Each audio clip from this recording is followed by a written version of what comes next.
ఆంధ్రప్రదేశ్‌లో కూటమి ప్రభుత్వం ఇచ్చిన హామీలు అమలు చేయకుండా, మళ్ళీ ప్రజలు మభ్యపెట్టడానికన్నందుకు ఈ అమరావతి డెవలప్‌మెంటు, రాజధాని డెవలప్‌మెంట్ చేస్తాము అది అని కొత్తగా ఒక కొత్త రాగం అందుకోవటము. అలానే మొన్నటి వరకు 220 ఎకరాల్లో ప్రపంచంలో కల్లా పెద్ద ఇంటర్నేషనల్ క్రికెట్ స్టేడియం కడతామన్నారు. అలానే మళ్ళీ దాని తర్వాత 2 రోజుల తర్వాత ఇంకో క్వాంటమ్ సిటీ అన్నారు.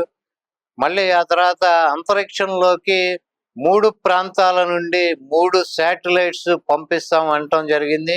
ఇవన్నీ అయిపోయిన తర్వాత ఈ మధ్య గ్యాప్‌లో 175 నియోజకవర్గాలలో 100-300 పడకలు గల మల్టీ స్పెషాలిటీ హాస్పిటల్స్ కడతామని ఇంకో పీలర్ వదలటం. ఈ మధ్యలో వీటన్నిటికి మధ్యలో ఒక P4 అని చెప్పి ఇంకొక పథకం అని, అంటే బాగా ధనవంతులు పెద్ద పెద్ద బిగ్ షాట్స్ కానీ వ్యాపారవేత్తలు ఈ పేదవారిని వాళ్ళని దత్తత తీసుకోవటం, ఇటువంటి ఒక కార్యక్రమం చేపట్టడం.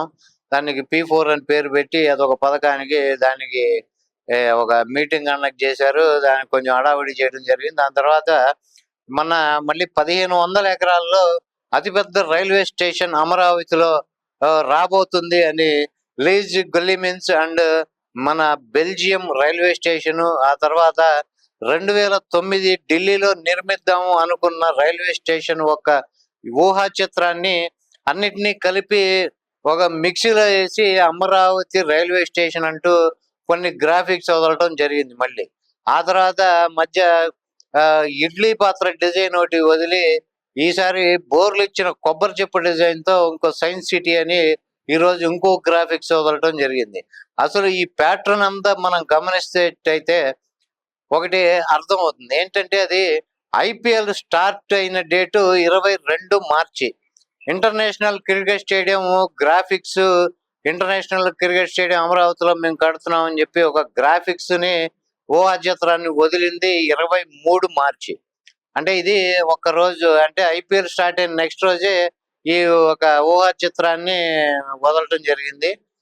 ఈ ఊహా చిత్రాన్ని నా హన్స్ ఇండియా న్యూస్ పేపర్లో కూడా వేయడం జరిగింది.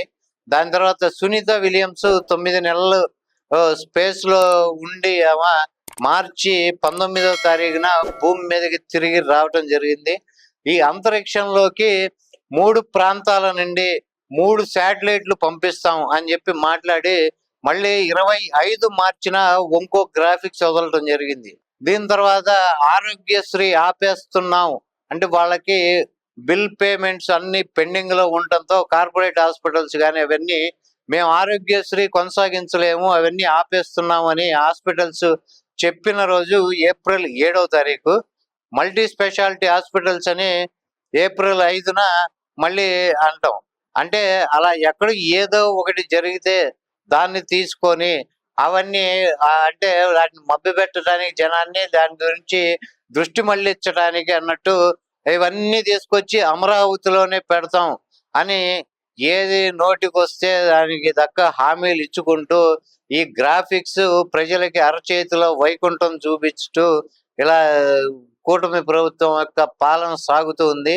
అయితే ఆ ఇచ్చిన హామీల మేరకు వాళ్ళకి ఇవ్వవలసిన పథకాలు ఏమైనాయి, అది ఎప్పుడు ఇస్తాము, ఎంతవరకు ఇవ్వగలము అనేది పక్కన పెట్టి ఆ ఊసెత్తకుండా అప్పులు మాత్రం ఇప్పటికే 1,50,000 కోట్ల అప్పులు మించిపోయి తీసుకురావటము, ఇవన్నీ కూడా ఏ డెవలప్మెంట్ కి పెట్టకుండా, డెవలప్మెంట్ కనబడట్లేదు, అటు ఈ ఊహా చిత్రాలు ఈ గ్రాఫిక్స్ రిలీజ్ చేయడానికే సరిపోతుంది కాలం అంతా. అలానే ఎక్కడికక్కడ అభివృద్ధి కూడా ఆగిపోవటము, అలానే రియల్ ఎస్టేట్ రంగం కూడా పడిపోవటము, అది కూడా ఏమి చతికిలగా పడిపోయి లేచే పరిస్థితి కనబడకపోవటం. అట్లానే ఇండస్ట్రీలు అవి కూడా జగన్మోహన్ రెడ్డి హయాంలో వాళ్ళు ఒప్పందాలు చేసుకున్నవి ఇప్పుడు మెల్లిమెల్లిగా ఒకటొకటి వస్తే అది మా ప్రతిభే అని ఎవరికి వాళ్ళ వీపులు జరుచుకుంటూ ఇది మా ప్రతిభ అని చెప్పి ఇన్ని ఉద్యోగాలు వస్తున్నాయి అని చెప్పుకోవటము, ఇవన్నీ చూస్తే కూటమి ప్రభుత్వం చేస్తున్నది ఏమీ లేదు. గత ప్రభుత్వంలో జరిగిన అభివృద్ధి కార్యక్రమాలకి కొనసాగింపుగా ఏదైనా ఉంటే అది మా హయాంలో అని వీళ్ళ ఖాతాలో దాన్ని వేసుకోవటము, అలానే తెచ్చిన అప్పులన్నీ సంక్షేమ పథకాలకి పెట్టకుండా ఇటు అభివృద్ధి పెట్టకుండా ఏం చేస్తున్నారు అనేది సామాన్య ప్రజానీకానికి కూడా వాళ్ళ అబ్జర్వేషన్‌లోనూ వాళ్ళు గమనిస్తూ మొత్తం ప్రభుత్వ పనితీరుని వాళ్ళు గమనించడం జరుగుతుంది. ప్రజలు ఎవరికెప్పుడు కీలెరిగి వాత పెట్టాలి అనేది వాళ్ళకి తెలుసు. దాన్ని బట్టి పాలకులు వ్యవహరిస్తే బావుంటుంది.